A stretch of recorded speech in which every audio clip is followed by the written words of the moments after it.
परीक्षेची तयारी करताना सुरुवातीपासूनच नुसते वाचन न करता विश्लेषणात्मक अभ्यासावर भर द्या, असा सल्ला यूपीएससी मध्ये राज्यात पहिला आलेल्या अमृतेश औरंगाबादकर यांनी दिला।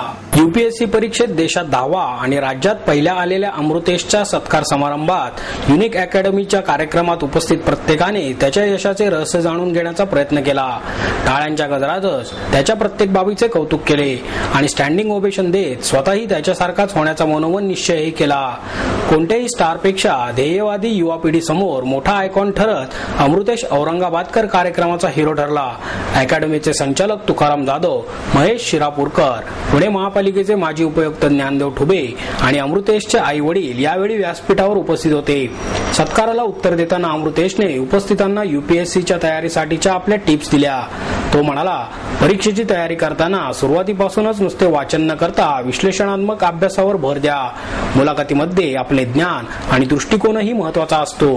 तो तयार होण्यासाठी या अभ्यासाचा फायदा होतो। एकाच विषयाकडे अनेक बाजूंनी पाहण्याची सवय हवी, त्यातूनच आपले विचार विकसित होतात। तयारी करताना कायमच निकालाच्या पलीकडच्या बाजूचा सकारात्मक विचार करा, त्यातून मिळालेल्या प्रेरणेच्या आधारेच यश मिळू शकतो। फक्त लाल दिव्याच्या गाडीसाठी किंवा प्रसिद्धीसाठी अभ्यास केला तर तो तात्पुरता ठरतो। त्याचवेळी अभ्यासाबरोबरच विचारांची खोली वाढवल्यास हे विचार आयुष्यभर टिकून राहून त्याचा आपल्याला कायमच फायदा होतो। असे विचार विकसित करण्यासाठी अभ्यास करा, असा सल्लाही त्याने विद्यार्थी मित्रांना दिला। मुलाखतीची तयारी, विषयांची निवड, अभ्यासाचे दैनंदिन वेळापत्रक, भ्रष्टाचार आणि शासकीय यंत्रणा याविषयी विद्यार्थ्यांनी विचारलेल्या प्रश्नांनाही त्याने यावेळी उत्तरे दिली।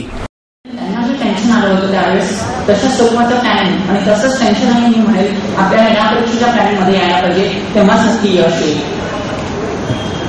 यापुढे आपण बोलून जे काही आपलं सर्व्हिसेस बद्दलचं परसेप्शन आहे त्याच्याकडे।